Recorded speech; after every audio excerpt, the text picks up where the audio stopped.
another contractor doing the same thing as you, when you walk into that office, when you walk into that room, wherever you're meeting with, the first thing they see, the first thing they notice about you is what you're wearing. And you're going to have to think, how does this communicate my seriousness, my professionalism, and how does it represent my brand? So again, you have to build a signature style that aligns with your brand. Your style is a reflection of your business and whether you should be taken seriously or not. So you cannot just wake up in the morning and say, oh, I have a business meeting with clients and I'm just going to grab whatever I see in the closet. Trust me, people can tell when you haven't put any thought into your look. And if people cannot trust you to take care of yourself or to look professional or to look well put together, why should they trust that you can deliver on your promises? So you'd be surprised that style plays a very important role in whether somebody, a client or a customer, decides to deal with you. You know, Choma had said this was going to be a 20-minute presentation, so I didn't want to forget some of the important points that I would like to share with you ladies. So I made some notes. So if you see me looking down, it's me looking down at my notes to just make sure that I'm getting all the great tips that I noted down for you guys. So your style, again, your style influences your employees and your overall business culture. That's another important reason to have a great style. So let's say you have a business of whether it's 2, 3, 4, 5 employees. How you dress to work is going to influence how they dress to work and how they take the business. If you show up to work just looking not well put together or with unironed clothes or non-coordinated looks, your employees can feed off that vibe. And so when they get up and want to come to work, they don't put thought into their looks. They just show up and they build a culture of nonchalance. You know what I mean? So you should take pride in looking good, putting yourself together, because it affects your relationship with your clients, your relationship with your customers, your employees, and again, the overall business culture. Again, when you're picking a look to wear, say for any given day, you have to think of the fact that you're not just you're your brand's biggest influencer. So before let's say you hire influencers to market your products on Instagram, people will trust you more than they ever trust any influencer. They're going to look at you. Do you embody your brand values? Do you embody your vision, the brand goals? Do you look the part? So you are your greatest, your biggest influencer. So always dress to convey what you're selling, what your brand is all about. Again, you have to take things like the nature of your brand. Do you own a value or a luxury brand? So for instance, if you own a value brand, which is just, you know, a necessity kind of brand, you're going to want to dress the part. You can't be selling, say, an affordable clothing boutique, and every time people see you, you're wearing Gucci from head to toe. First of all, you're kind of scaring off your potential customers, because if they see you wearing designer from head to toe, they're thinking, maybe I shouldn't enter that shop. Everything will be designers. You know what I mean?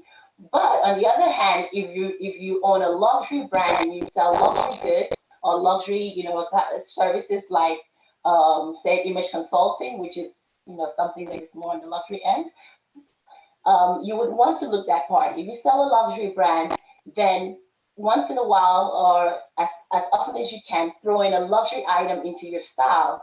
So if you look at the picture that we have on this the current slide, we have two Nigerian businesswomen. Can you guys see the lady in mustard yellow and Tokemakiwa in red? So the lady on the left is Ola Slim. She's a popular fashion brand owner based in Lagos, and she's also very, you know, well known on Instagram. She owns a value brand and she sells, you know, affordable clothing to women. So most times when you see her, she's always in her brand. She wears her brand from head to toe, and maybe not toe when she's not selling the shoes, but you get my point. She wears her brand all the time. and you rarely see her donning designer items or using designer jewelry, because that would probably repel most of her customers, because they may think that they wouldn't be able to afford what she's selling. On the other hand, Toke Makinwa has packaged herself as a luxury kind of influencer, you understand, a luxury level influencer. And so whenever she's dressed, you'd always see at least one luxury item. And that ties into the fact that she sells, a luxury handbag, and she owns what do you call it? A beauty line where she sells makeup and creams. So your image really, really is a representation of your brand. So what I see if I'm trying to buy something from you, first is how you look. Does she match what she's selling? That convinces me whether I should buy from you or not. You understand? Another thing that you should keep in mind is that, your look can either, like I just mentioned previously, can either deter people from doing business with you or attract them to you.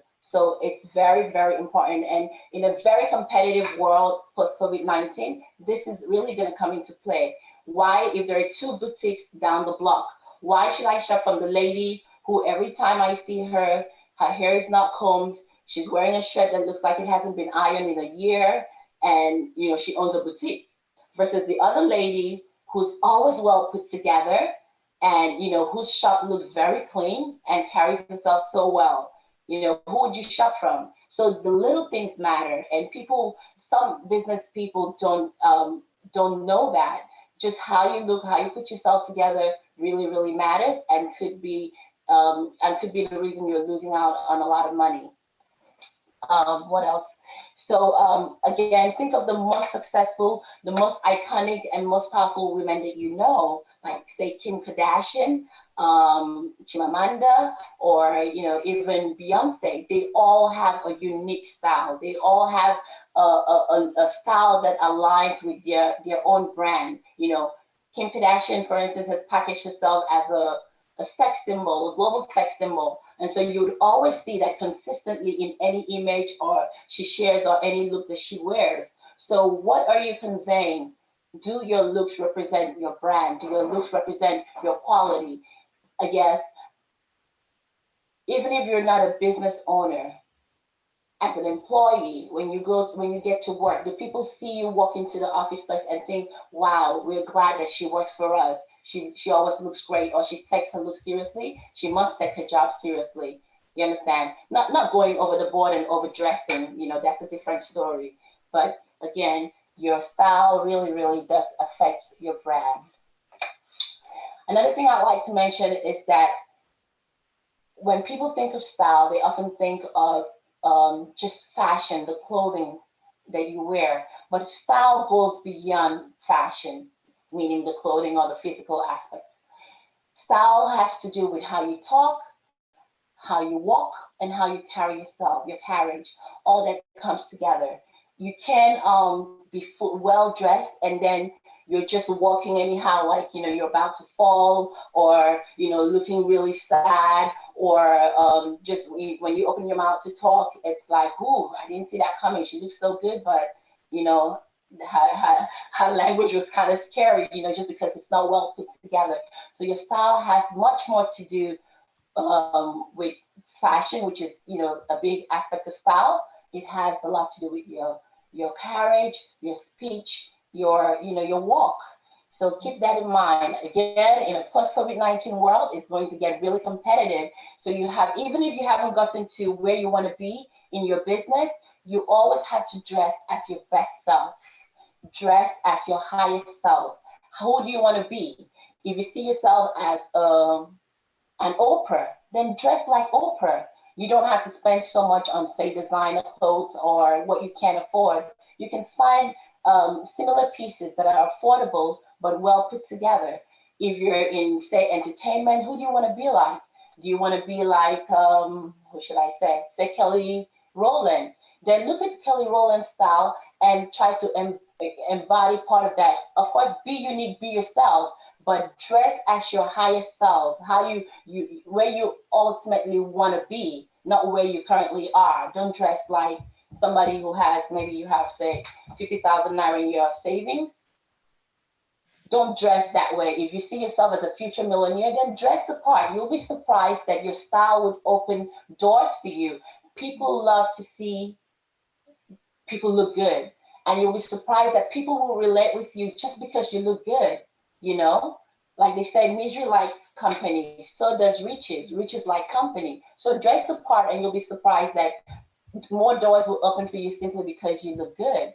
Chama, Yeah. you're smiling. Am I making some sense? Yes, you are. Absolutely. We have so much questions for you at the chat group. Yeah. Should I Okay. show them to you? I give you some more time. Okay, but so we'll get to the questions. Please keep the questions coming. Again, let's see. I think I haven't moved the slide.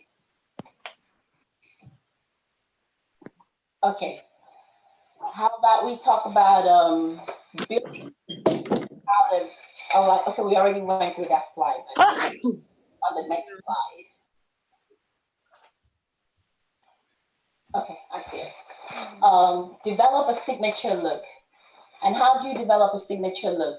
By experimenting with different pieces in your closet, experimenting with looks that you've seen online, that you've saved on Instagram, just trying on clothes and making people who live at home, like say your spouse or your siblings, be the judge. Tell you if it looks good on you, or just focus, or trying to pick out what looks people love in you. When you wear something and you get a lot of compliments, that's a great look. That's a look that you should build on. That's a look that you can make part of your signature professional style. You understand? Again, practice in front of the mirror. The mirror is your best friend, and be true to yourself. Okay, true to yourself. If it doesn't look good on you, just because you saw Genevieve wear it, doesn't mean that you have to wear it. Be true to yourself and dress in a way that you accentuate your best assets. If you have a little gut, don't wear tight clothes because it's only exposing maybe what could be a flaw. If there's something you're not comfortable with, then dress in a way that when you put on clothes, it hides that part of you. And if you have beautiful legs, then you want to wear skirts more than you wear pants so that people always see your beautiful legs. I'm not saying wear mini skirts in a professional environment, but show off your best assets. It does add to what people think about you and your brand. Trust me. Again, in developing a signature look, curate a look that you can always depend on. So for me, my signature look is a blazer, a fun shirt, statement shirt under the blazer, and a pair of denim with, nice statement heels. And I can always trust that no matter what time of the day, no matter where I'm going, of course, I'm not going to wear this to like a picnic, but no matter what professional environment I'm going to, that once I put on my signature look, I feel confident and I feel good. So I need, they say, can we see it? Someone just put up this question. Can we see you? Please, can you stand up? Shama didn't tell me I was going to do modeling, so you're going to have to pay for that. Okay.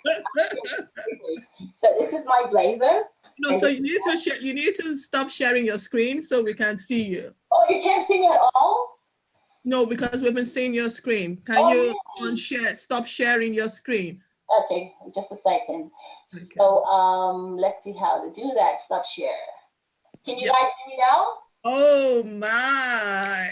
I'm not wearing shoes because I'm home. I'm wearing like flip flops. But let me try this off just a little bit. So this is a blazer. Yeah. Okay. And this is a statement shirt. This is from the Style shop, by the way. And I'm wearing a pair of dark blue denim to complement the blue blazer. And you can see how the white here ties into the white there. Brilliant. Brilliant. Thank you. So I'm going to go back to sharing my screen. Just a second. Can you see my screen? Yes, we can. Okay. So again, develop a signature look that you can always rely on, because as a business person, a lot of times you have to run out in the morning, you have to run out for meetings or to meet up with a client or to, do one or two things. So if you have a signature look that you trust, then whenever you're in a hurry, you know that if I grab that my skirt suit, I'm going to look great for sure. And then get that in a couple of colors and a couple of prints. If something looks great on you, there's no reason to have to try things that look great on other people. Build around that style that works for you. Okay. Again, as a business person, no matter what kind of business you are in, you should invest in a blazer. Every businesswoman should have at least one or two blazers, and not just businesswomen. Any professional person. So even if you're an employee, you should have a blazer or two or more if you can afford it that works for you. A quick tip here: when purchasing a blazer, remember that fit is key. And it is best to choose solid neutral colors as they complement a lot of looks. So always invest in pieces that you can play around with that work with different looks. Like the blazer I'm wearing right now is, had prints on it.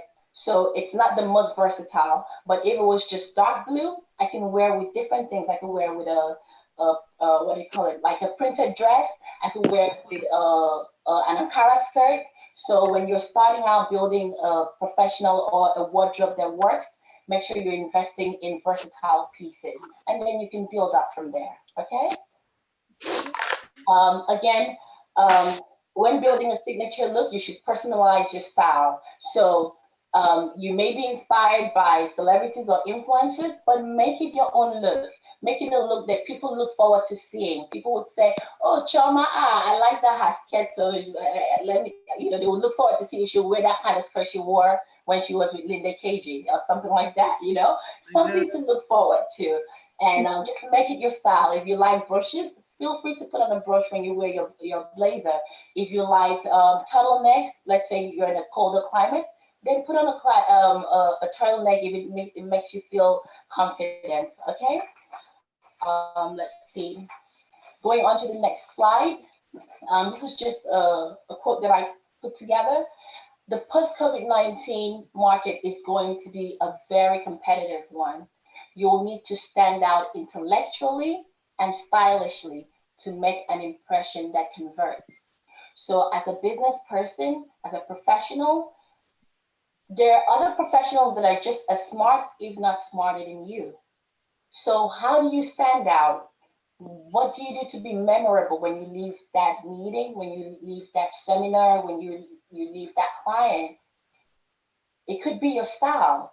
It could be that they're so enamored by your style that they want you to always be around. You understand? Because you put yourself together and you take pride in doing that. Again, people love beautiful things. I've never met anybody who said, "I hate beautiful things." I've never met somebody who said, "I hate stylish people."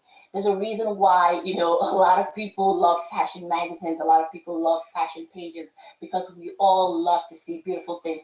Even if it's not on us, we love to see it on other people. So keep that in mind as, we move into this new world that we're getting into. Now let's talk about intentional dressing. So in this particular context, intentional dressing has to do with being strategic about your style. For instance, you should be considerate about the culture and religion of your clients or customers. So let's say you live in a place like Abuja, or no, let's try a more Islamic state. Let's say you live in a place like Kaduna, and you have a business where customers come in all the time, say like a boutique or a supermarket. You know that the majority of people in Kaduna are Muslims, and they're more conservative in their mode of dressing. They're modest, so you're not going to expect to have a lot of customers if you're always wearing clothes that show so much cleavage, because it's repulsive to them. So you're not going to attract them to yourself or your store or your brand. You're instead going to be losing people that could potentially be buying from you just because you look different from them. So you have to be strategic. How you dress in Lagos is not how you're going to dress in Zamfara, right? So keep that in mind. Try when you're in Rome, act like the Romans. When you're in Akwa Ibom, act like the your people, right? That's where I'm from, by the way. So, so keep that in mind. Be strategic in how you do business. You know, it doesn't mean that you have to wear, you know, what do they call it, a Muslima outfit, but try to be more modest. Be yourself, of course, but be sensitive to the culture and religion of your potential clients and customers. You'll get a lot more return that way. Invest in your style and you'll reap the benefit in your business. After all, your style precedes your credentials. So if you see me without me telling you my degrees, you could say, oh, she's got style, nice. You've already formed an impression about me, and it's a good impression, you know? And then when I tell you who I am and what I do, or that I have a master's degree in civil engineering, you're only going to say, oh, wow. So now you've added something. Whereas if you saw me and I was just shabbily dressed, first thing is, so she on style rate. Wonders will never end, right? And then, oh, okay, she did civil engineering too. She's a civil engineer. Oh, nice, okay. But you already started out on a negative, and now you're going to be having to add the little positives that I have to the negative, and I could still end up on zero. So your style is the first thing that people notice about you. So give them a good foundation to build up on instead of starting out on a negative number when rating you. What else? Again, with intentional dressing. Q&A. Sorry to cut you short, Funny. Sure. Take Q&A in 2 minutes. Sure. When it comes to business dressing, less is truly more. Unless, of course, you work in the fashion or creative industries. So, you know, you don't want to dress like, say, you're going to church or a party. Keep that in mind because people do form an impression based on how you look. Study the style of other successful women who inspire you. That way you're picking the brain of your stylist without spending a dime. Seal every look with confidence, okay? Right. Okay, moving on to the next slide. Okay, dressing is an art and the occasion detects how you dress. So keep in mind where you're going. How you dress to an office meeting is different from how you dress to, say, a seminar where there will be other people from different industries or competitors to your company. So keep in mind where you're going. Are you just going to meet with a client? Are you going for an after-hour kind of meeting? Keep in mind and dress to fit the occasion because it tells people that you're conscious of whatever you do. Again, the first thing people notice about you is your appearance, not your knowledge or what you have to offer. And the way you dress influences the kind of reception you'll get from people. Dress practically, dress your age, and be professional no matter the occasion. Don't get carried away just because it's an evening kind of meeting with fellow business people. Don't get carried away. They're judging you by how you're acting, how you look that whole time. And it could determine whether they'll do business with you in the future. Walk tall, again, like I said, dressing is not just about what you wear, it's about how you speak, how you walk, how you carry yourself. Always walk tall and project confidence always. Always carry, no matter what you're dressed in, no matter what you're wearing, as long as you look confident, you're going to convince people that you look good just by being so confident. Okay, quickly on power dressing. So power dressing has evolved over time, and today's woman knows that power dressing isn't defined by one look. So you don't have to wear a trouser suit to be considered powerful or to look professional, or you don't have to wear a skirt suit to be considered powerful or to look professional. You can wear a dress like the picture you see up here of Tracy, who's an entrepreneur based in Lagos. You know, she's wearing a shirt and a skirt, and she looks just as powerful as any woman I've seen in a pantsuit or a skirt suit. So again, consider the industry that you're in and when you're dressing. So because power dressing is different from one industry to the other. And again, personalize it to fit your own style. Okay, so perfect.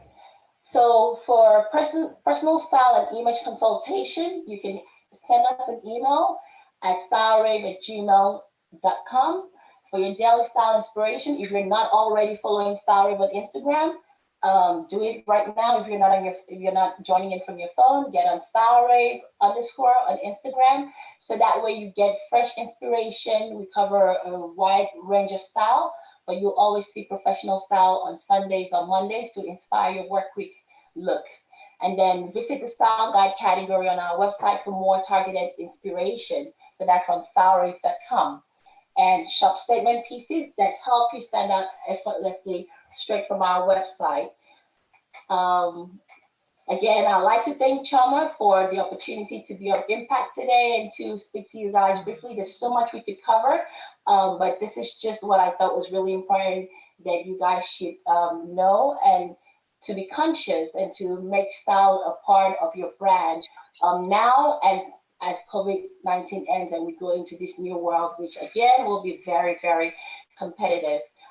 Remember to be hygienic and stay safe wherever you are. It's been a pleasure, and I'm glad that I was able to be of impact. Thank you, Fonny. Can we see your pretty face while you take the questions? Sure, I'm going to stop sharing now. Thank you, thank you.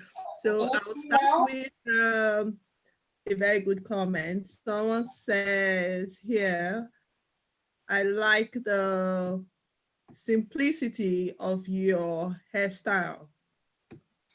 I saw that. Your hair. Yeah, I saw that. So another said, the definition of work dress code varies with organizations. So when going for an interview, what dress code or pattern is appropriate, ideal, and or acceptable? So again, when going for an interview, this is where industry specificity comes in. So every industry, what works for a fashion job interview is not going to work for, say, an oil company interview. You have to be intentional. You have to be strategic about how you dress for interviews. The best thing to do is go on the website for that company and look at the pictures that they have, because most companies have pictures of their staff. And that's the easiest way to know what to wear for the interview. If you're a female, look at what the ladies on the website are wearing, and that's a great way. Even if it means driving to the company the day before, waiting outside and seeing what people are wearing, if you have to do it, do it. But remember, suits always work. You can't go wrong in a skirt suit or a pantsuit. You want to be, look professional. You want to look chic. Keep your colors, bold and neutral, and meaning like black or white or, tan colors. And, just keep it simple. Less is more when it comes to interviews. Right. So I'll take the last question. They said, is Chimamanda's look focused on appealing to her readers who will buy her book, or is she trying to represent the African culture? What if most of her readers are not Africans? So that's a great question. I think it's both.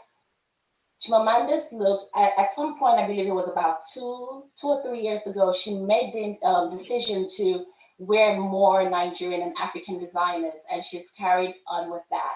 And so I think she realizes that she's one of the best known names in Nigerian and African literature, and so she represents our culture wherever she goes.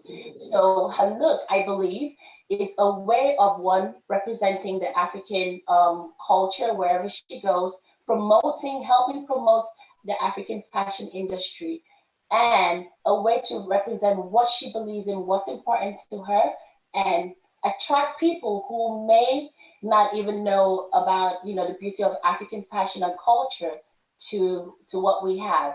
And again, if you love reading Chimamanda's books, which are mostly about the Nigerian African experience, whether it's back home or in the diaspora, that is just an add-on for you, because now you're going to also be attracted to her fashion sense, and in that way, she's helping bring, money to the country and the continent. So it's a great thing that she's doing. Right. So I just saw this. Someone said, what advice do you have for plus size ladies? So because it seems like you're focused on the skinny ladies. No, far from it. In fact, if you go on our website and you go to our shop, on the shop segment, you see we have a whole category for plus size ladies. I believe that every woman is beautiful, whether you're slim, in between, or a little bigger. So for me, I always tell plus size ladies to embrace, first of all, embrace your curves. Because when you embrace it, then whatever you choose to wear, you're going to be confident. Then understand what works for your body. You know, if you're a little bit bigger on the bottom, then you want to be conscious of the kind of clothes that you wear. You know, if the top part of your outfit is heavy and busy, then keep the bottom simple. And if the bottom is heavy and with more details, then keep the top simple. It's all about balance. Try not to wear things that overwhelm you and add too much volume to your body. Right, right. Thank you so much, Elfoni. It's been a pleasure having you on our screens. Thank you. Thank you so much. Feel free to connect anytime. It's been a pleasure. Bye. Bye-bye. Okay, so we are going to our next speaker straight away. She's been here. I'll just introduce her.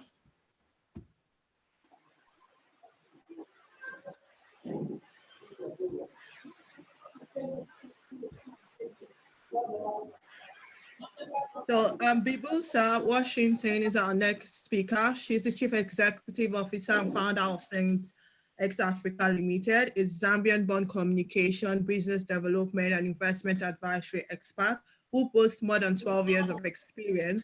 She's a certified public administration expert, having worked in various green energy environmental projects and other sectors. She excels at bringing people together and developing professional relations for a successful collaboration and to achieve optimal results.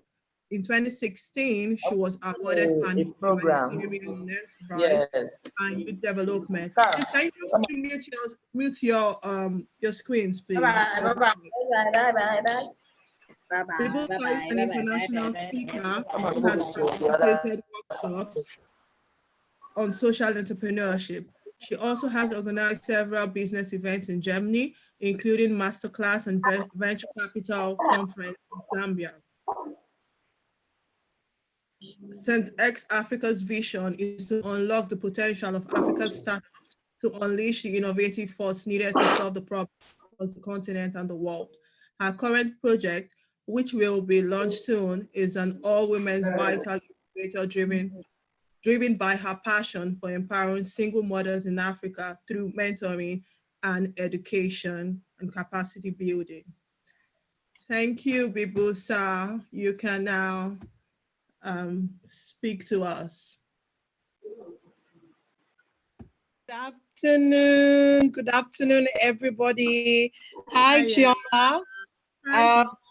First of all, before I say anything, thank you very much for. I hope I'm loud enough. Yes, you are.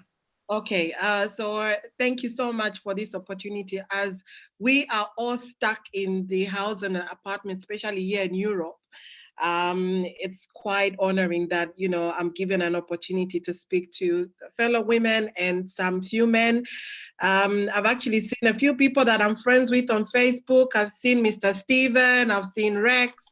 So it's great to have you here. I think we need to have more of these virtual discussions. I did not prepare a presentation because I'm always thinking spontaneous. It's a Zambian thing. But so if you see me looking at my small piece of paper, it's just the kind of notes that I've put together. So, Chioma has done the introduction. I live in Düsseldorf in Germany. I have been here now for 13 years, going to 14 years now. I'm a single mother of theoretically 2 children. And I run a business in Zambia or in Africa. Mostly of my business is in Africa, but I'm based here. So even during this COVID, or as we're talking about the post-COVID crisis, you can imagine me as a diaspora whose business is centered on mentoring on and mentoring through events, through meetups, through workshops, how I am affected by the whole crisis. And also a little thing about Germany is, and I think in Africa, in the beginning, you know, sometimes I'll go to some meetings and they'll be like, yeah, but you know, there's this COVID. I'm like, yeah, I'm African. We have malaria. We have Ebola. We don't, you know. And I did not prepare myself on what was coming. This is literally, you know, from the World War, the Second World War, which most of the old people, most of them are gone anyway, right? If we went through that phase, we probably would have been more prepared in, you know, psychologically and financially to the whole crisis now. And also, on another note, this is why I now appreciate a few workshops that I've gone to. So my topic is going to be on the importance of objectives to promote women entrepreneurship. Women empowerment goals.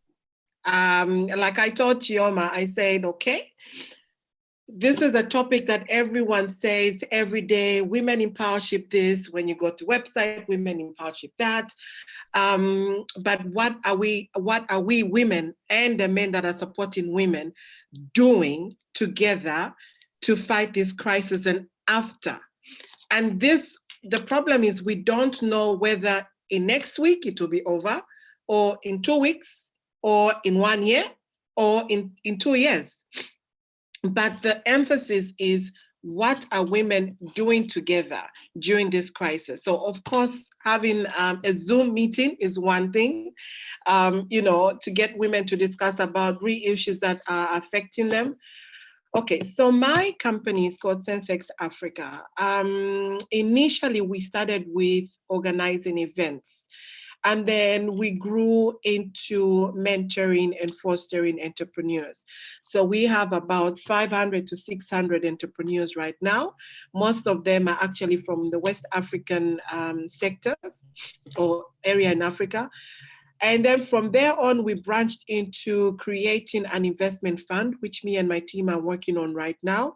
And we should be over by, I guess, again, we have to wait till everything with the coronavirus has stabilized so we can have the necessity meetings with the partners that are going to be funding. And then currently, now that we are into this COVID situation, one of the projects that we started working on last year was a virtual incubator for women. And one of the reasons why we thought that the virtual incubator should be launched especially for African women was, you find a lot of people like me.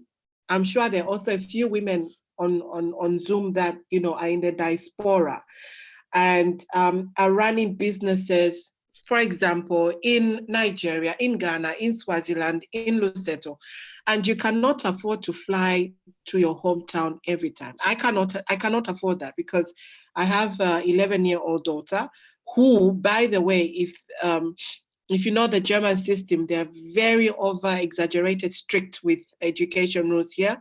So in the beginning, I would just hop on a plane, go to Zambia, you know, have my meetings, few days, come back. But now I can't. And then we realized that women need to get in touch more and more. I mean, in the last 3 or 4 years, this is when there have been a few women initiatives, more women mentorship programs like the Blair Foundation, the Women Initiative Foundation, Insala, you know, just to name a few. But then when you go through the whole profile of those women, and I will be black and white here, okay? Most of these women in these initiative programs are Europeans. Okay, and Europeans have got better advantage of getting funding for their projects, for their entrepreneurship, or even getting a mentor, you know, to help them grow in their business. And then you look at the African women, we have issues like internet, of course. But then also one of the reasons why we thought, okay, let's do this is access to resources, because these women that are in this big group and they're doing fantastic work. I'm not shunning them on anything, but I'm just saying we need to be saying things the way they are. These women have got the right resources to get the information that they need to grow their business. But when we look at, me and you who are in Africa, I mean, I'm in here, but it's the same thing, to be honest.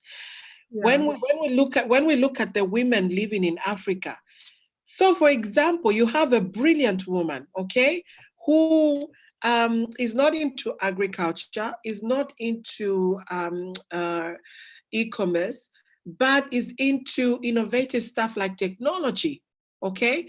How do we get this person to, first of all, realize that the kind of business model that they're thinking of, most of the women that we've actually started in our prototype, women that, of course, finished their grade 12 high school education, but were not able to further up. And then they wrote proposals, obviously, of what business models they had. You will be surprised. You'll be surprised at how most of these women are so innovative, but they do not have the resources to grow their businesses, okay? Sorry, I have, it's springtime here in Germany, so I have the hay fever, so if you can just excuse my runny nose, sorry. That's okay. So anyway, and that's why my topic is more on the importance of objectives to promote women entrepreneurship. What am I doing to help your fellow friend or your neighbor or your sister or anyone in your community to promote them to be, to get where they want to be? And then in the workshops that we created in a couple of 2 years, we were stressing on sustainable development goals. And I'm telling you, this is the time when I'm saying, oh my God, sometimes when you're doing something, when you're teaching your small child, can you clean your house? Can you clean your house? Can you clean your bedroom? Sorry. Yeah. And the child feels like, but why is mom saying I need to clean my bedroom all the time, or I need to clean my room? And when you get to an age where you're an adolescent and you're in a marriage and you're appreciating and you're thinking, oh my God, I do realize why my mom was a bit harsh and was aggressive. And this is the same thing with sustainable development goals. A lot of us look at those things, we read them, but we don't take them seriously. We just think, oh, it's a UN thing, it's a UN topic. But if you look at all the goals that they've put in place, for example, if you decide to pick one and say, okay, I'm going to go for gender equality, or I'm going to go for infrastructure. You pick one development goals and you tell yourself, I'm going to run with this as my main focus and my main goal in my business. So it doesn't necessarily mean that your business has to be 100% only women equality. We need the men as well to help us grow and to learn, especially that the innovative sectors that we have now are run more by men than women. So we do also need to have the few men that can push us women to grow and into dissect into the sectors. And again, please don't mind my English, because my German has overtaken. I hope you're able to understand. So removing the barriers of startup and growth is, first of all, one of the important issues that we need to discuss. How do we get to remove barriers? We all know that, as a woman, as an entrepreneur woman, okay, in one way or another, we'll need to get the government involved in our project. For example, if you're in agriculture and you're selling tomatoes, okay, you need to obviously employ people. You need to employ your community. After you grow your crops, you need to find, supply chain of supply. After you supply them, you get your money in the bank. What do? You pay taxes back to the government, okay? And one of the barriers that, one of the things that we talk about when we speak to the government people is the need to involve policies that are going to not only on paper, a lot of things on paper and saying women entrepreneurship, but not the action of actually helping, for example, tax incentives to be reduced, okay? Bringing programs or mentorship for women to grow their businesses. I know a few countries like Ghana have got a tremendous program. There's also a project called IDEA by UNIDO, which is Innovation Development Entrepreneurship for All, which is kind of a project that they're running with several countries in Africa in talking about what policies they can put together to help the women, as well as involve the government in getting sustainable growth for employment for the women, okay? And then next thing that, you know, we as women need to do is improve access to markets. Like I said, it's very difficult for us African women to have access to a European market. I'll give you a very straight example. Here, right now, what is selling in the supermarkets are bio. They call them bio here in Germany. What is bio in English? Without chemicals. Chioma, help me. What is bio? No, but I don't speak Organic, sorry. So, organic. Okay. organic products, okay? And then you see the organic fruits. And I had a meeting with a gentleman about 3 weeks ago who was telling me, do you know what? We do not have enough organic products that need to be sold to the markets. Right. And I'm thinking, oh my God, in Africa, let's be honest, it is as good as organics as it gets. So how do I get, you know, a woman to get the access to the German market and sell her organic products? Do you understand? Instead of us having our, you know, our markets importing, even in Zambia, they still import products from South Africa. They import products from Brazil, which is amazing. But then you have markets in Europe that need these bio products. How do we get these women to access these markets? And I'll get to the solution in a bit. And I'll be a bit fast. I know we don't have enough time. Just 1 second. Oh dear. So sorry. Yes, it's okay. It's the hay fever. It will go off. Very quickly, improving access to resources, which I already explained, strengthening social inclusion and fostering a support climate, okay, and culture. We just need to stop talking women empowerment. Hey, women empowerment, yo. We need to put action, and it starts with one person. You don't, you know, sometimes you think, but how am I going to change a woman's life? It's a whole billions of people in the world. Pick one person. Pick one person. If you feel that you are good in technology, if you feel you're good in e-commerce, if you feel you're good in agriculture, and you know that there's somebody, a woman out there, probably in your community, you have seen struggling doing their business, because it's an African thing to be jealous and say, if I help that woman, she's going to be better than me. She's going to get exactly. But the cake is big enough for everybody to be huge. It is so huge. Even talking about investment brokering, if you're a woman and you work for a company and you know there's a certain person that wants to invest in, example, a Buka project, bring that person. And sometimes don't say, oh no, give me 10,000 euro before I bring this person. How are you empowering that woman? Do you understand me? These are little small things that I see in my daily meetings, in my daily conversations with women. And me, myself, I get frustrated as well when I know that I do have somebody that can invest in a certain project, but either the other person who is a woman, okay, doesn't want to get involved because she's thinking, my God, if I bring Bibusa into this project, she's going to get more money than I have invested. We need to stop that narration and think forward, okay? Totally. No, I'm not trying to stop you, but Bibusa, you've raised a very valid point that I want to hammer on. So going forward, let's be that from this meeting, we're able to establish a value chain to be able to export at this point organic products to the US market, to the European market, to the English market. You know, that's how we grow and that's how we become big, and all of us can share the money. Exactly. Even at this point, Exactly. because I mean, most of us, our businesses have crashed. Me, for one, I usually do the annual festival, but this year I can't do it. So I have to think outside the box to be able to survive and strive and do something as a businesswoman. Exactly, exactly. And this is why the importance of clustering and networking. This is why it's important to go to these events like yours, like your event now, Chioma. I know there are 40 people participating. I don't know if maybe I'm saying the right thing, but I've learned one or two things from the past two speakers. Do you understand? And this is why you need to get into the right clustering. COVID is real, my friends.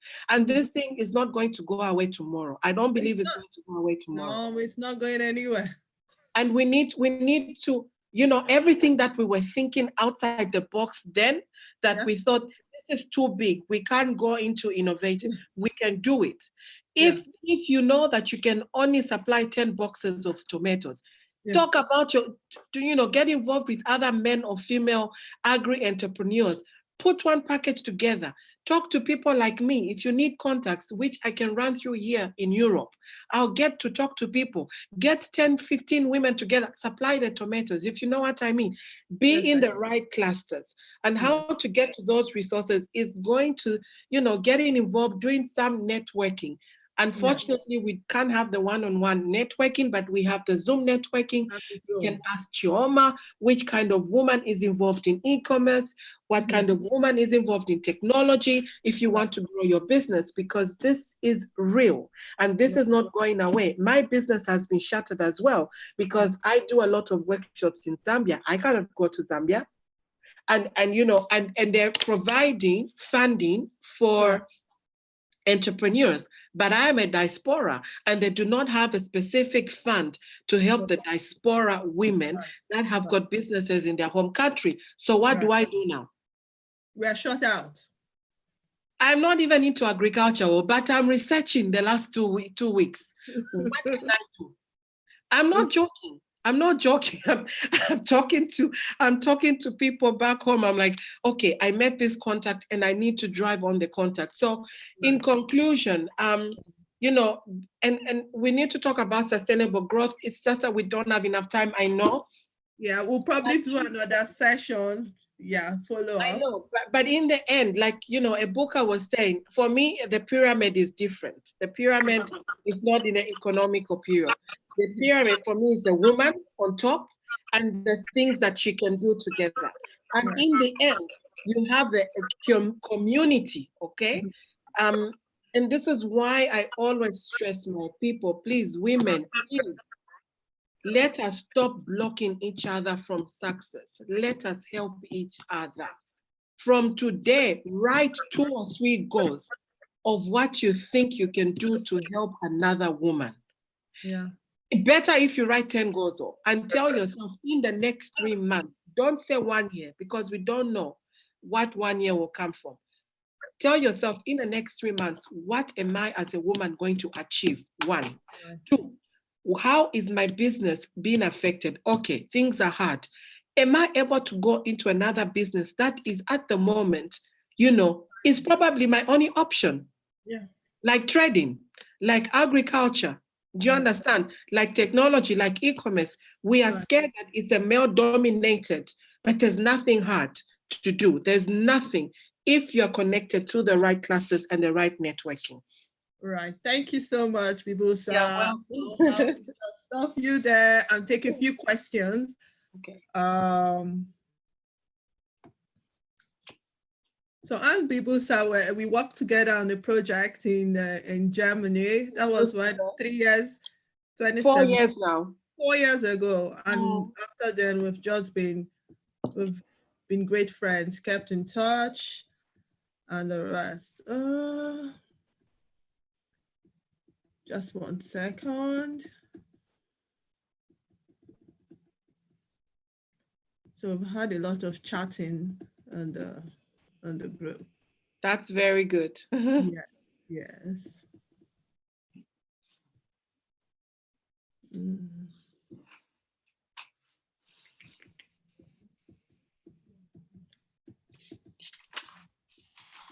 I mean, so people are just re-echoing what you said, saying there's so much room for all of us to grow. Right. They're saying, say it louder. Someone said in my recent research, I found out organic products is an issue in the US too. Right. So people are also researching on ways to, to expand. Right. And they're just saying true words and they're saying thank you. So people say, I would just like to say thank you for sharing your time with us. I really appreciate this, and please keep safe. Thank you. Keep safe, everybody. I hope and we pray that this will go over, but let's keep safe. Let's research. Let's get together. Let's empower each other through words, through action. And it all starts from here in the mind, in changing, despite what the situation is. Thank you so much. Thank you. Thank you. So I'm going to right now introduce, sorry.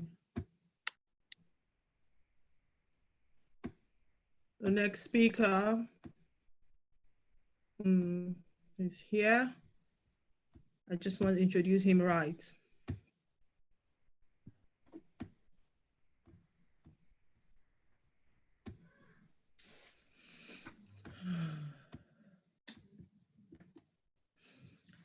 Mr. Alwine Stephen is a self-made man. He began his career in the United Arab Emirates way back in 1985 as a salesperson.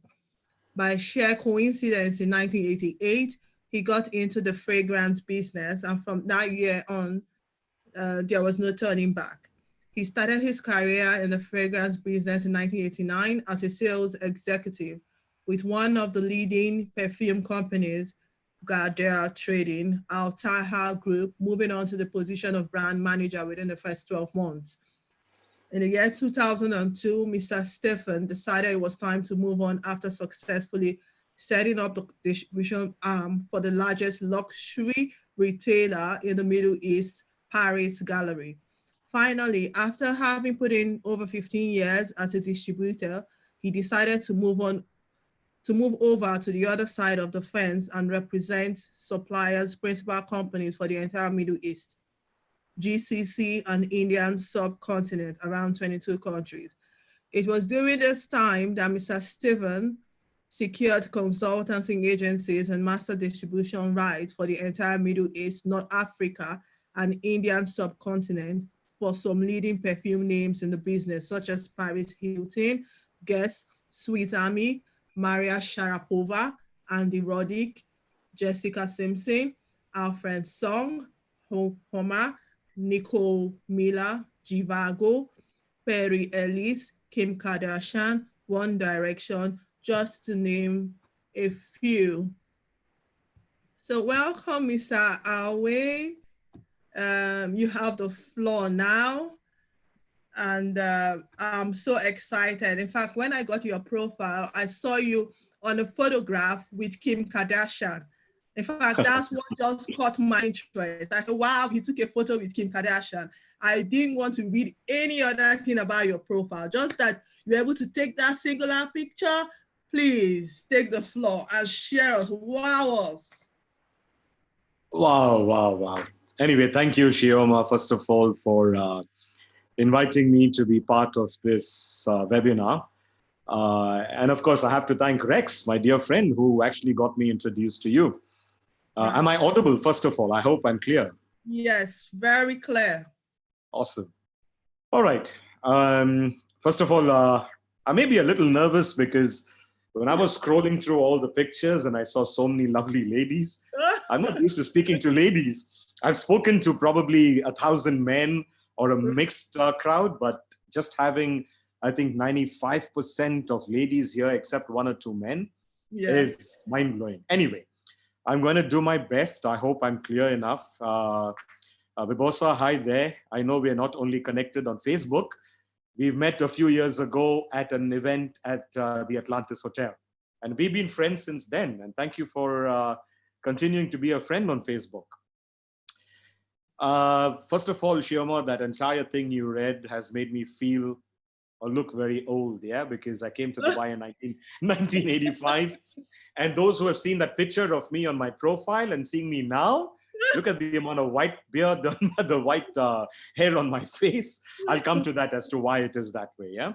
But nevertheless, ladies, I hope all of you, sorry, gentlemen as well, I hope all of you are staying safe, staying at home. It's a pity, with what's going on, but I think it's only a way for God who's showing us a reason to stay with our families, because someone like me, I travel, I don't know, probably 25, 30 times a year.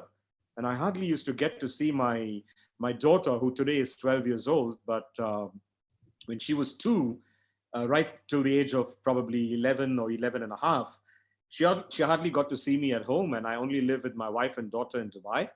So it wasn't easy because all the time traveling on business. I think it is a great break because we shouldn't be looking at it negatively. Yes, it's sad to see what's happening around the world.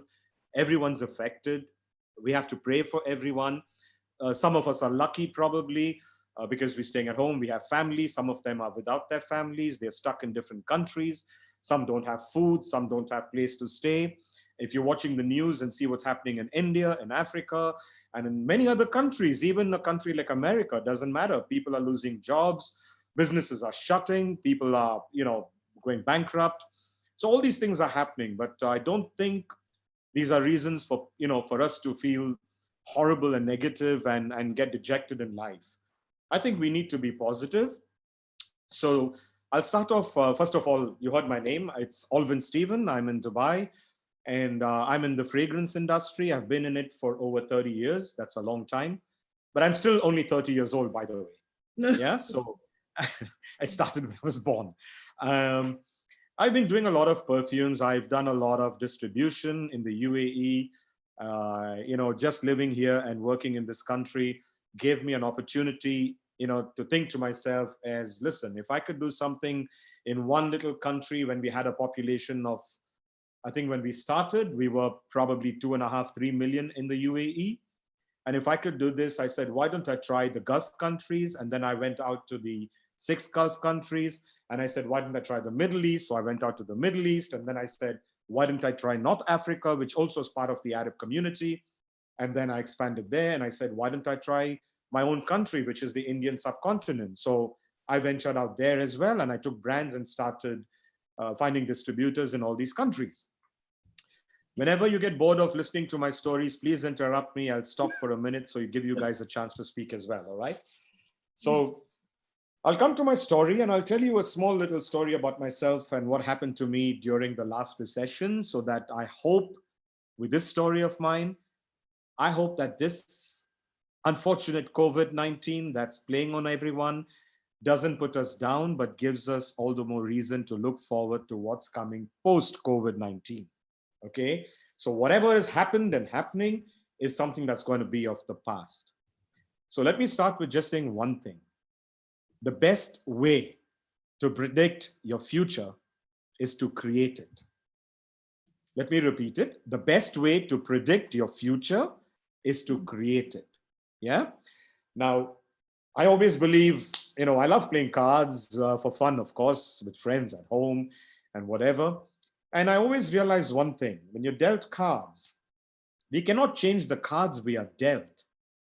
It's just how we play the hand. Some of us bluff, some of us cheat, some of us do all kinds of funny things, but it's how we play the hand is how we make it a game, isn't it? So we either win or we lose, it doesn't matter, but it's how you play the game. And I also want to say, you don't have to control your thoughts. I think you just have to stop letting them control you, because when our thoughts control us, it plays on our minds.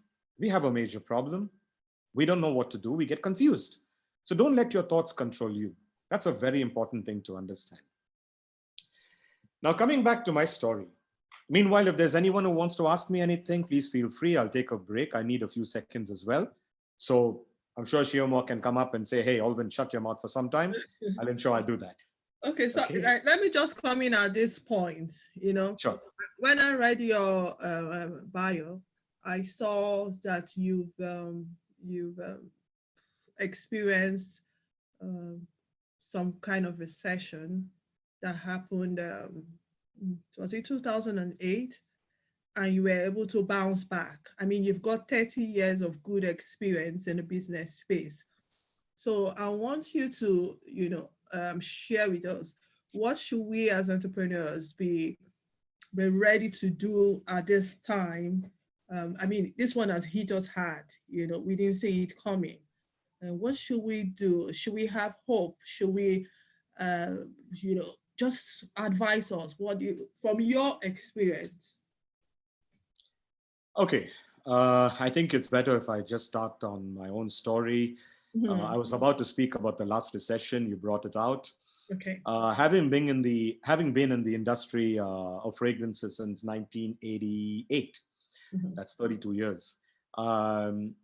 As I said, I started off as a distributor, but then I said, if I can reach 22 countries, I think the world is small. At that time, of course, we didn't have the kind of technology we have today. There was no social media, no Facebook, no Instagram, no nothing. So I said to myself, if I can reach 22 countries, why can't I reach the world? I mean, I've got access to it.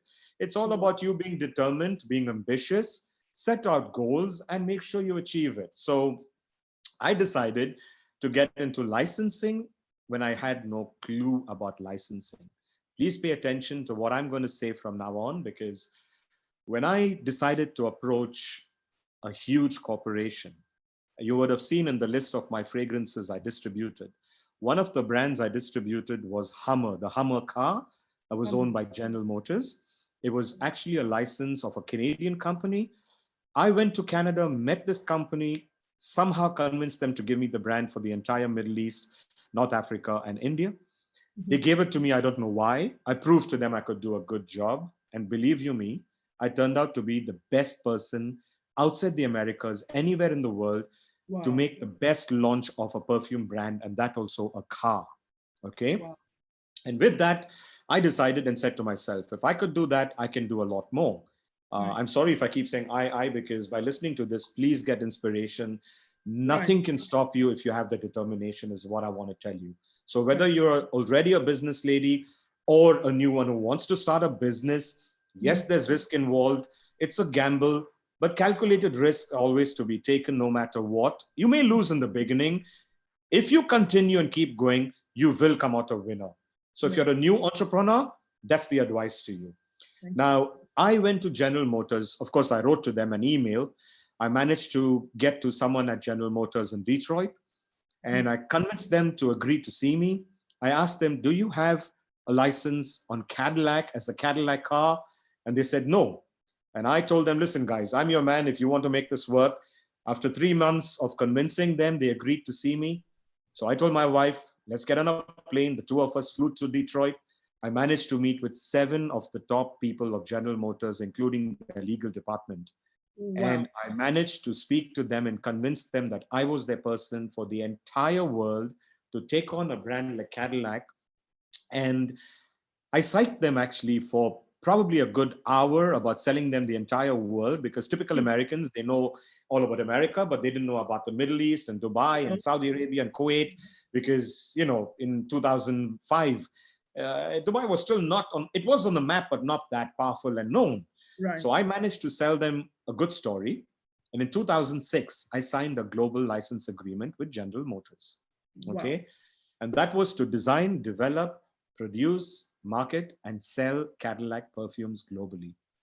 Wow. When I signed the contract and got the copy in my hand, I was shocked myself, because I didn't believe I could do it, because I went all positive and geared up. But when I got it actually signed and I had that document, which was like a Bible, it was, I think, 80 or 100 pages booklet. I had to go through everything. I signed it. I was excited. I made an announcement to the world. In 2007, I started working on the designing. Costed me a lot of time, money, effort, going crazy, because like I said, I had no clue about licensing at all. Zero about licensing. So I didn't know what to do, honestly. But, you know, talking to people, searching, there was no big Google those days also, you know, talking, getting information, friends, you know, business people and stuff. I managed to come out with something.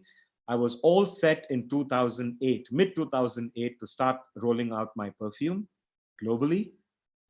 And there comes in the recession by the end of 2008.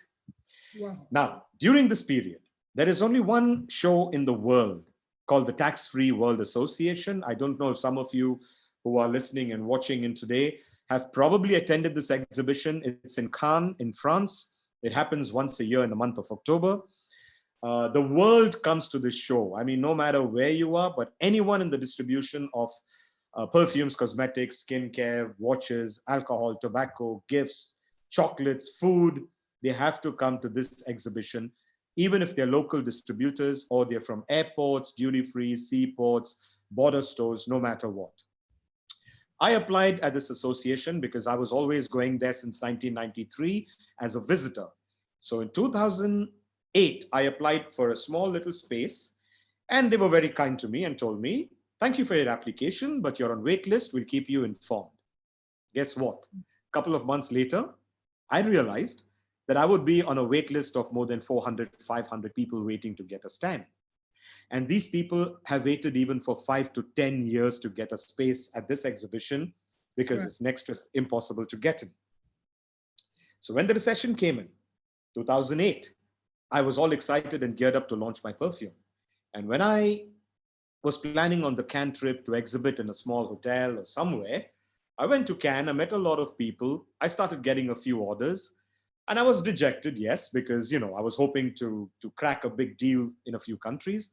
We came back in October. It was, I think, end of October. We were planning for orders by November, December. And by late December, I started getting emails saying, sorry, Mr. Stephen, I hope you know what's happening. We're scared, we're worried, things are going wrong, business is collapsing. We have to cancel our orders. And I was like, oh my God, I just started and I have to end. So I didn't know for a few days. There's nothing wrong in venting, ladies. Please vent. There's nothing wrong. When things go wrong, we have to vent and bring our frustration out. Once it's out, it's gone forever, is what I believe. So put a mental block to that frustration and depression and look at it at the positive side.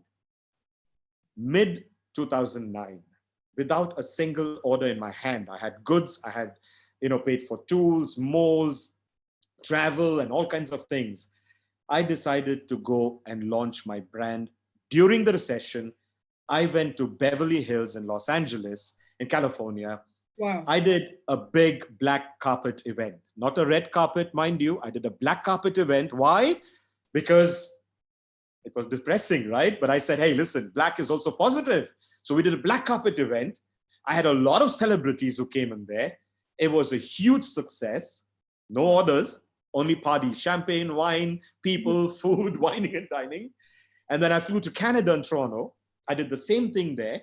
Spent a lot of money to do this, got a lot of publicity, and we came back to Dubai without a single order. We lost a lot of money.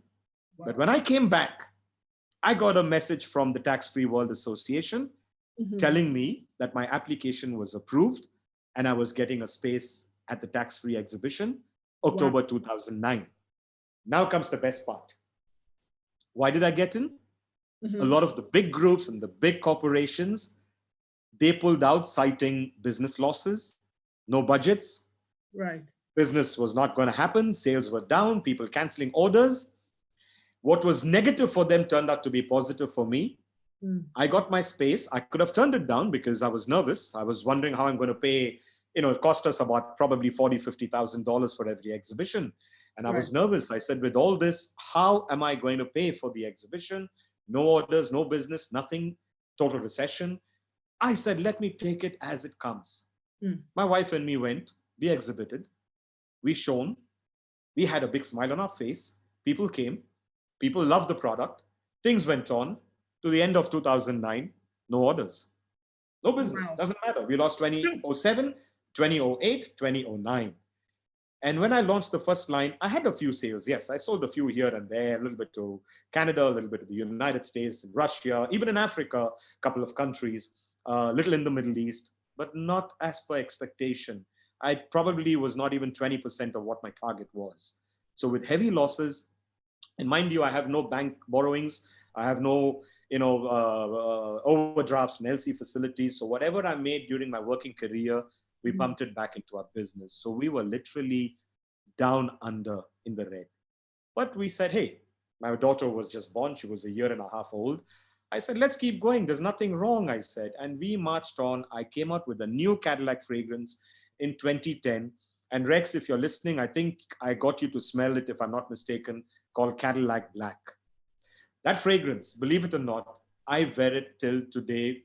After I've tried almost every brand in the world, including my own fragrances, I wear Cadillac Black since 2010, right to this day. That's my favorite fragrance.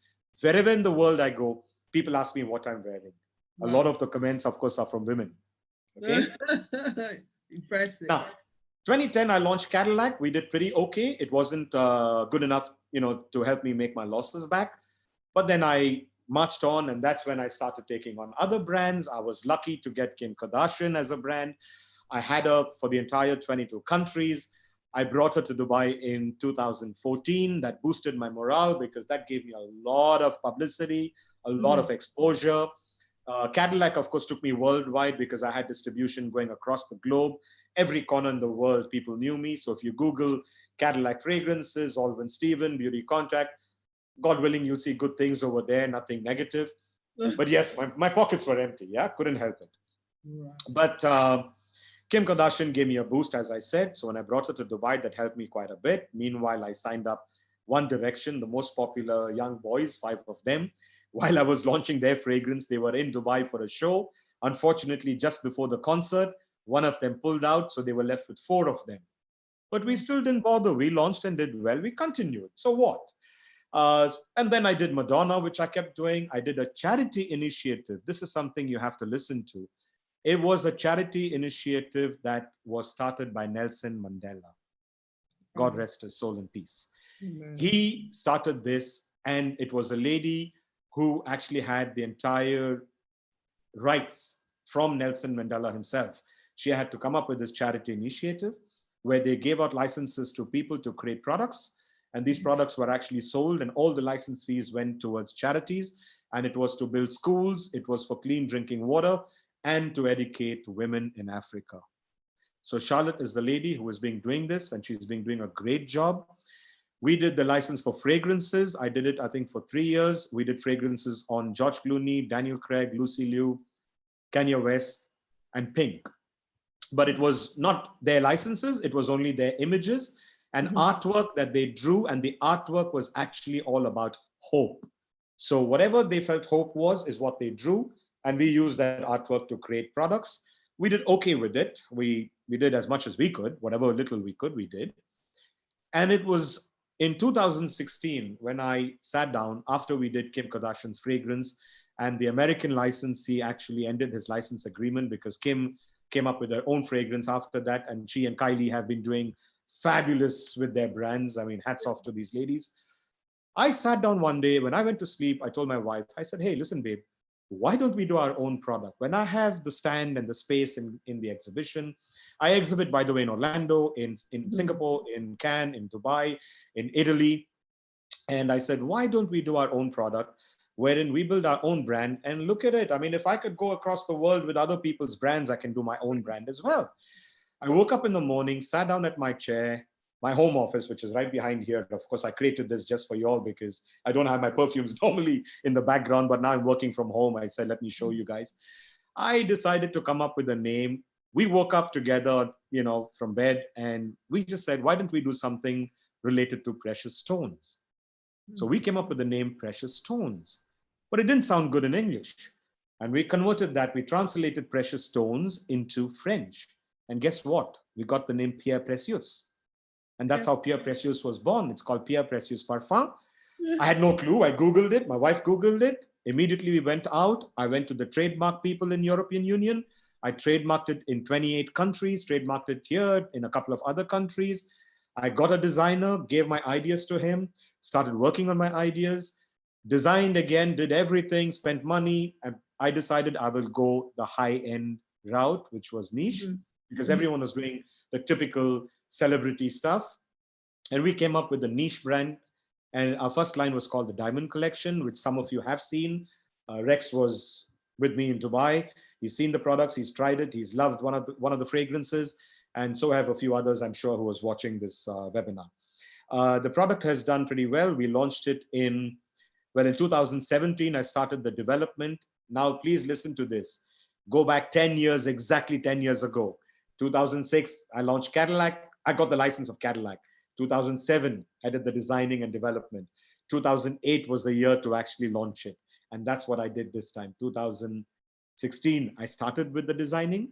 2017, we started with the entire development and the manufacturing. 2018, we launched.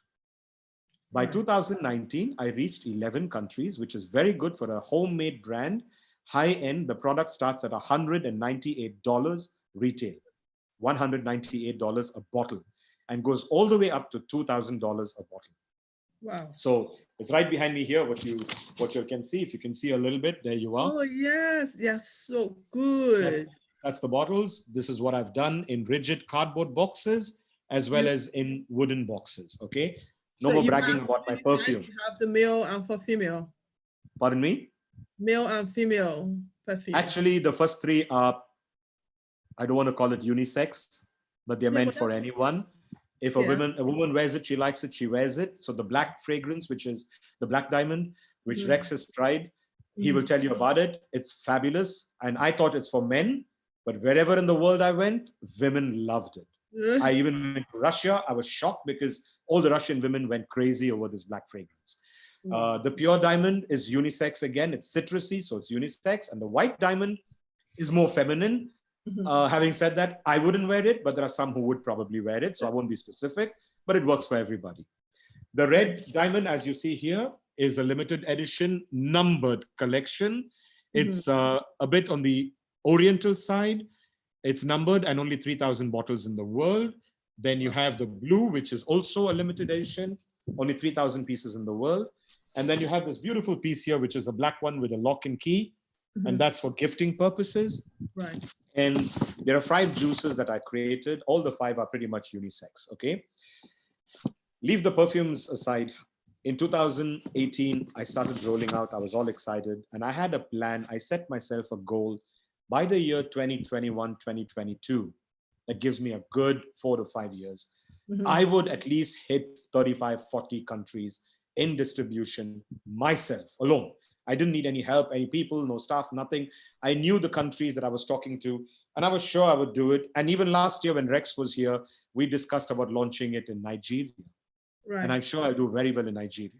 But when I got to 11 countries, I knew I would get to 35, 40 countries. And I was hoping by the end of 2020, I would at least get to 25 countries for sure. I started creating a new line, and that collection was being worked on. It's called the Pearl Collection. And I was gearing up, all set to start 2020.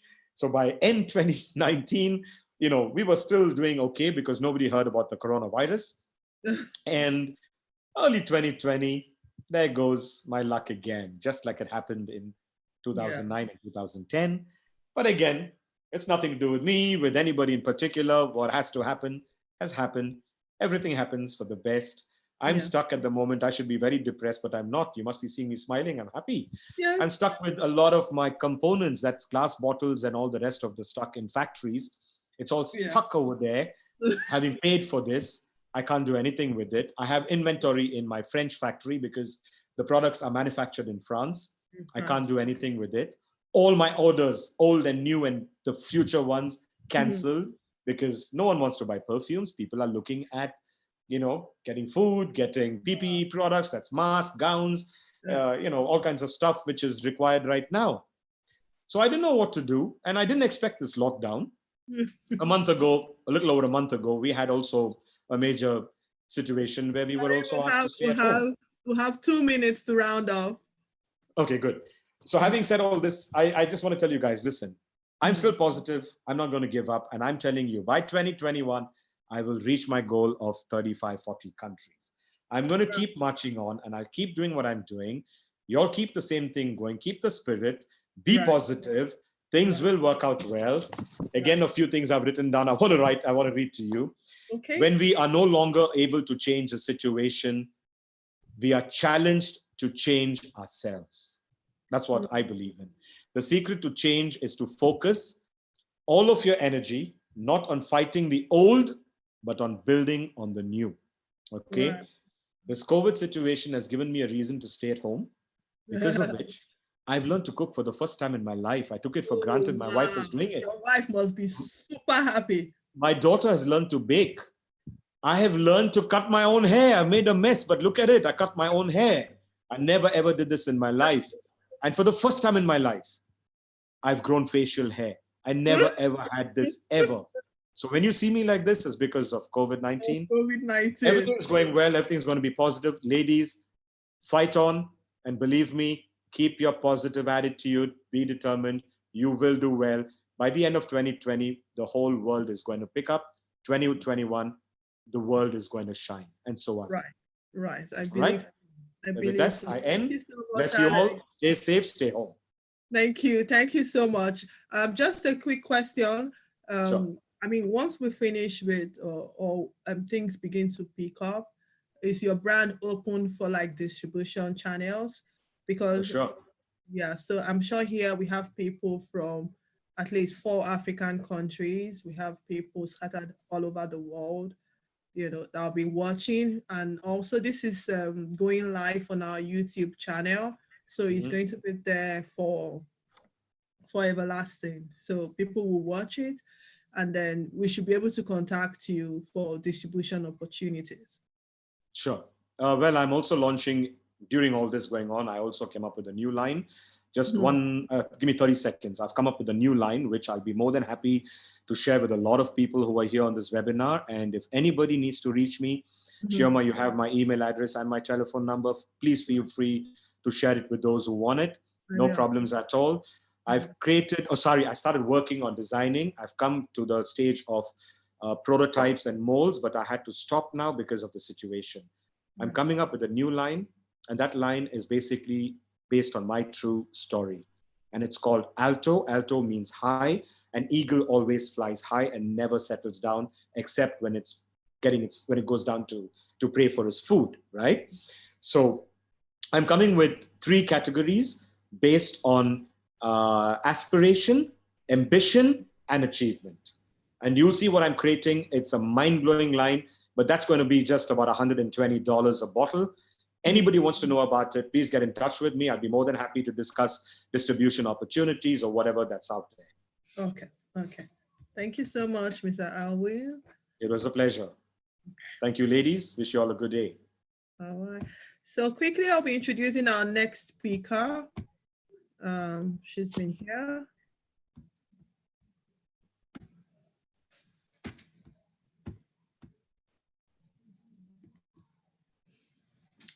Mrs. Angela Ajala has served as the Executive Director of Ladela Schools since January 2004. She has been in education and training business for more than 3 decades. Most recently, she veered into agricultural business and undertook the position of Managing Director of Global Ladela Agro-Allied Farms, a company empowering a new generation of agripreneurs in all aspects of agriculture, from virtual farming to training to exports. Angela is a Goldman Sachs scholar and an alumni of Enterprise Development Center, Pan Atlantic University, Lagos. She currently serves as the advisory member of board of the Enterprise Development Center. Angela belongs to a number of organizations and international NGOs.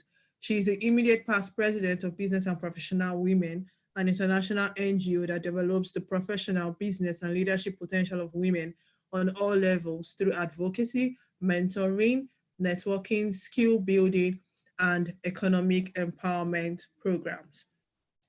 I must say that before I go forward, that Mrs. Angela is my mentor.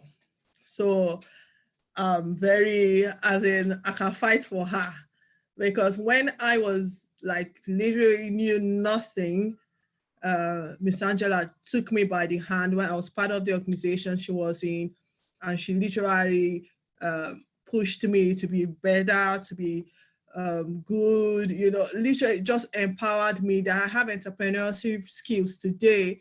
I must give some credits to Miss Angela. In fact, she's part of Boss Babes. Once I created the group, she is in our chat group.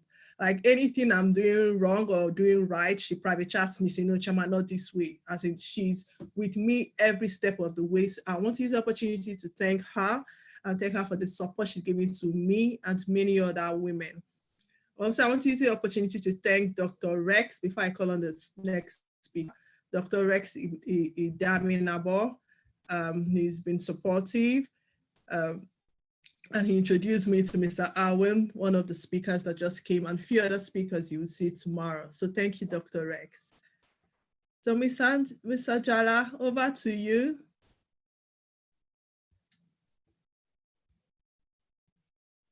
Am I audible? Yes, very audible. Okay, can you see my face? Yes, I can see your pretty face, Ma. Okay, thank you very much. And a special COVID welcome to everybody on this platform. Nice to have you all here sharing and seeing how we move together forward. In fact, that is the way forward in every business, because we're in an era where what we call is leadership with no manual. And so you keep tweaking as you go. Just like any other business, education has also been disrupted. And it is now up to the leaders in that sector to lead with vision, with passion, with commitment, with empathy, with responsibility.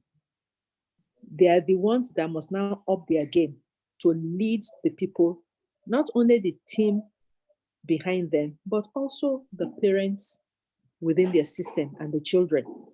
So the first thing you are going to be looking at, if you are leading a school or you are leading an educational community, is to hone your leadership skills immediately, because this is not where you have a manual you are going to follow. Right. This you are going to use time-tested principles of empathy, of vision, of commitment to lead the people you want to lead. And one key thing that has come out in this season is the need for constant communication.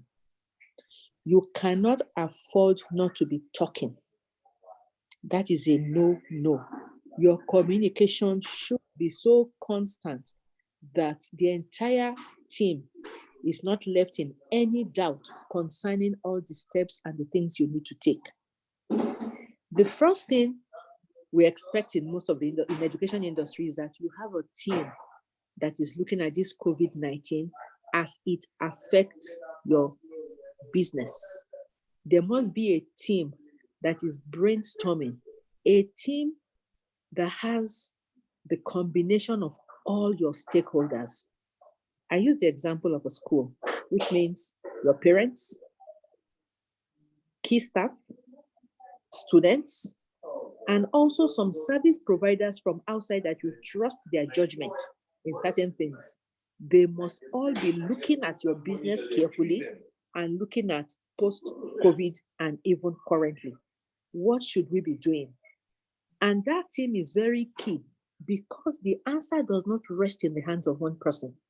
So these are not decisions you can take alone. And these are not decisions that are, this is not the time to begin to plan a 2-3 year strategy. There's no 2-3 year strategy here. Your strategies are like monthly because the days are so uncertain that you tweak as you go along and you change. So another key skill that will be needed is flexibility. You must be flexible for the days ahead. So communication, very key. Setting up a team now, very key. Flexibility, very key. And then as the leader, you need to research your options. I can't even count how many webinars I have attended since COVID-19. I was telling somebody, I said, in my entire life, I don't think I have studied so much than this COVID-19. At times, I have 3 webinars a day, back to back, trying to hear, trying to source information, trying to see what others are doing.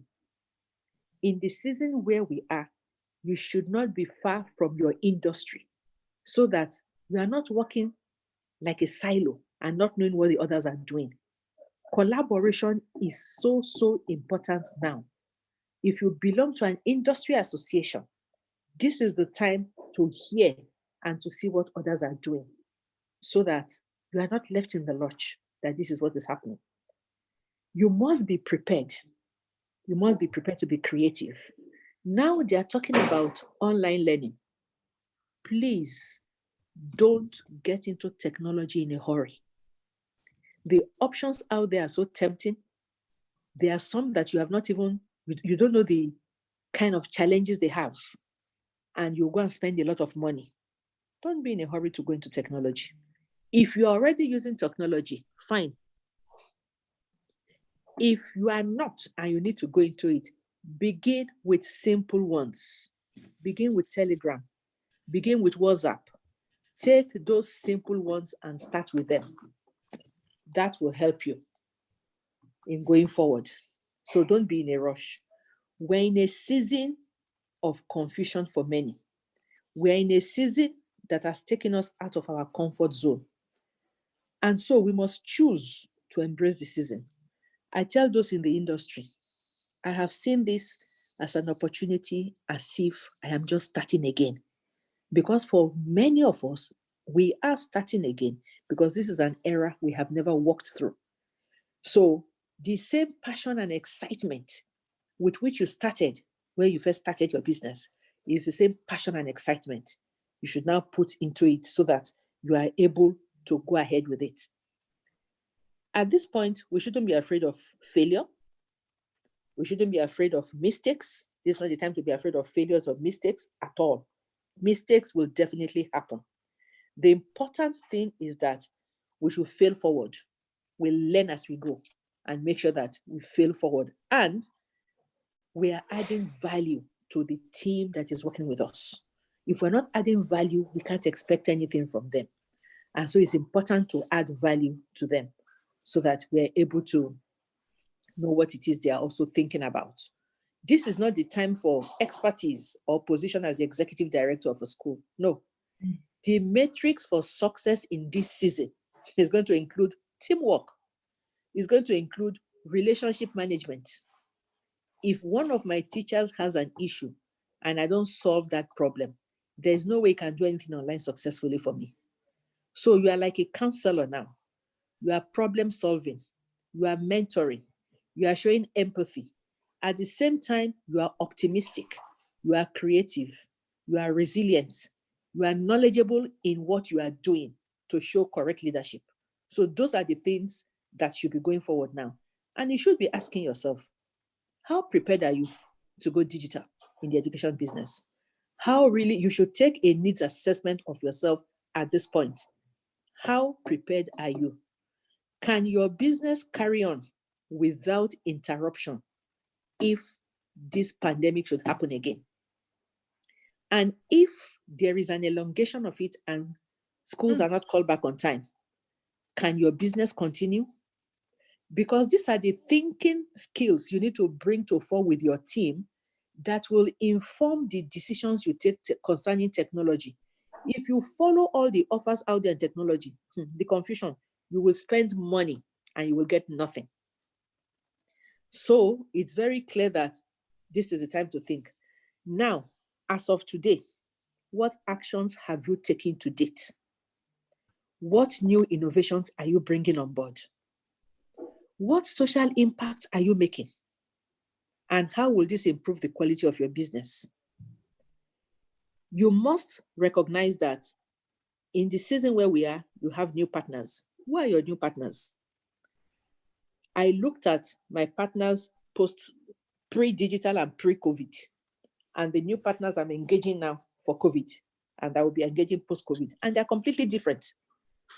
So it's important to know who are your new partners, because your new partners will determine the activities you are going to do in that business. And so you need to tweak your business model canvas completely. There's a business model canvas you have done with a business plan.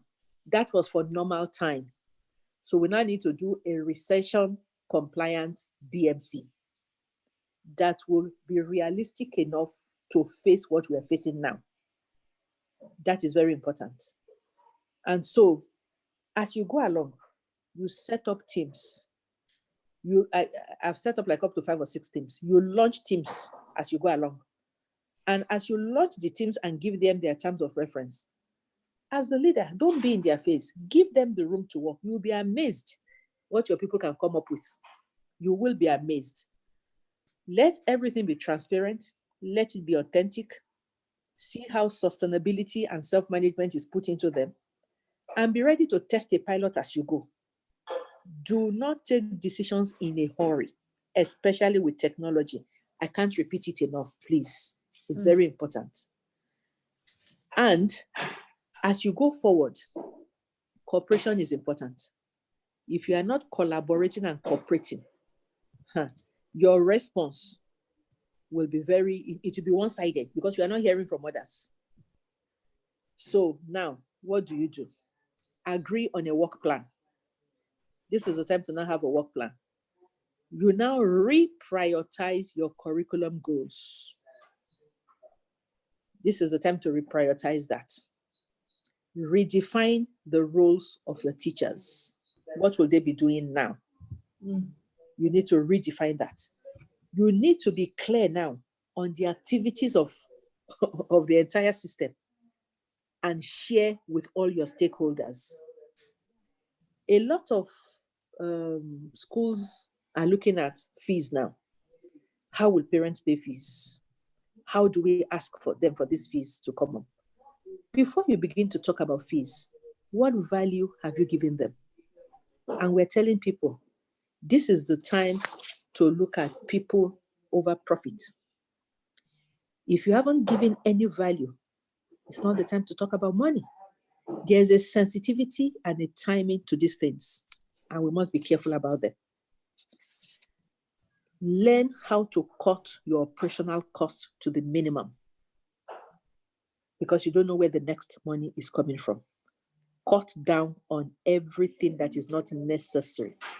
Imagine you are not having a physical class. So the thousands you pay for ballet, for taekwondo, for all that can be done online. So cut out what you can cut out so you can see where you can meet your stakeholders halfway. Don't focus on the negative. There's so much negativity going out there. Don't focus on them. Look at the opportunities ahead and look at the way education has been so disrupted that is bringing new things on board. That is the way to look at. And then 3 C's I will share with you. There are 3 C's. I normally call them 3 C's. Collaboration, choice, and there's a third one. I'm looking for that, my third C. There's collaboration, there's choice. It's not curriculum. Is it curriculum? And within those 3 C's, see how you can position yourself properly. So collaboration, creativity, choices is creativity. Those are the 3 C's. Who are you collaborating with now? How have you been creative? Round staff, round parents, round curriculum, round your operations, round your HR. How have you been creative? And what are the choices you are making? This is the season of people over profit. This is the season when your stakeholders will know if you stand for them or not.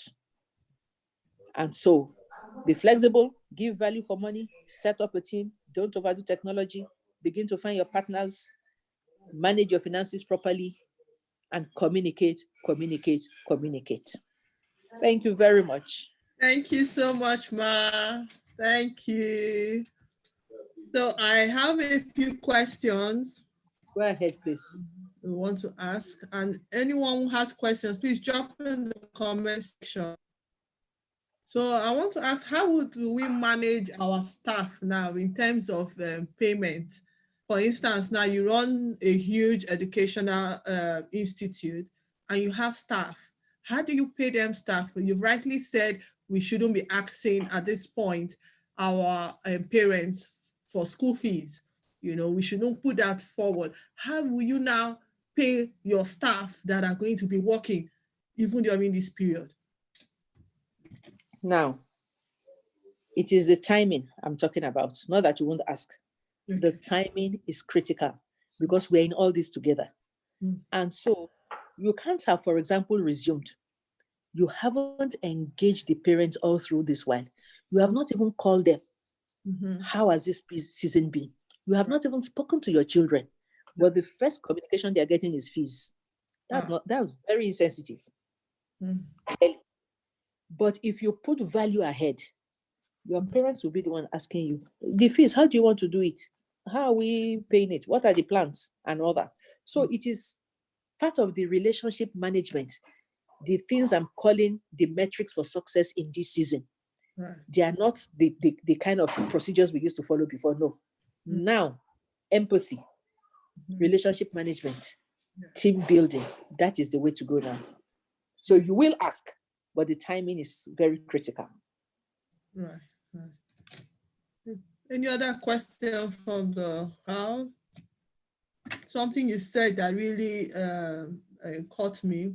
You said we should redefine our roles for our staff. So, before, this one is this, just many people, just employ people. But now is time. You have to redefine roles. Okay, this one, this is what you're supposed to be doing. Then another sub question I will ask is, what of our staff was not trained in IT before? Because now that everything is going digital, some of our staff that cannot come on Zoom, please. Sorry. They cannot come on Zoom meeting. Our staff, how do we? This thing just came upon us just like that. Well, the first thing to be done, that which we also did, was to train immediately on the areas that we knew we'll be communicating with. So we're going to be communicating with Zoom, we're going to be communicating with Telegram. For the children, we're going to be doing Google Classroom and all that. So the first thing was to train everybody to be knowledgeable that this is the way forward. And so we all need to be here. Then after, because people fear technology, so that training will not go as you wish it to be. So we now take the champions among us, right, and say, these ones, they get it. Can you hold 2 hands? Can you hold 3 hands? And do that privately again. Yes. Before you know it, within a week, everybody is back on board and on the same page. So that has helped us personally. Okay. Because there'll be the slow ones, and they won't want to talk on the staff platform. So we just said, we have these 5 technology mentors, choose anyone amongst them. They will hold your hand into the things we have trained for further practice and all that. And then that makes it work for them. Right. So it's a mix of collaboration, like you said. It has to be. Together. It has to be. If not, it can't work. You can't do it alone. Not in this season. You cannot. Because we're even getting to the extent we are trying to build a very robust platform before the end of the year. A very robust platform for all kinds of curriculum, languages, and skills, where we hope that schools can just pay a token and plug in their children to learn from there. Right. So that not everybody is building an infrastructure platform. No. We can't build that platform. How much is it? Oh, is it so 2,000 per class? Oh yeah, take for my GS1. You have your own access. You know how you do online, you go to university, they give you your access. Yes. And you can have people from all over the world learning on that platform, irrespective. And everybody here. So that is also in the works. Okay. So Ladela is in the forefront of bringing this style of education to Nigeria. That is all we want to do. Yes. I appreciate you, ma. Thank you so much. Thank you very much. Thank you very much, Yoma. And our participants, you've been amazing. You've been so amazing. I want to thank you. We'll kick off tomorrow, same time, 4 p.m. West African time. And please come, invite your friends. We've shared so much knowledge together. Let it not just be 40 people that will hear this. Let's try and double that number. Share the Zoom link. It's the same link. And let's come together. Come prepared with your questions. If you go to our Boss Babes page, boss_babes_ng, you will see the speakers that have not spoken. You have an idea of what they're going to talk about. I would like you to prepare questions ahead. Let's have an engaging class and let's learn together. I'm still going to try to put together like an action plan post this event so that we'll see how we can collaborate amongst ourselves and to empower and push ourselves to the next level. I want to thank my husband. I see him on this platform from beginning to end. Thank you, baby, for coming and supporting me. I totally appreciate you. And yes, I love you. So thank you. See you all tomorrow. Well done, Chioma. Well done. Thank you. All right, bye. See you tomorrow. Bye, ladies. All the best. Bye-bye. Thank you so Chima. much. Great job. Bye-bye. All right, bye.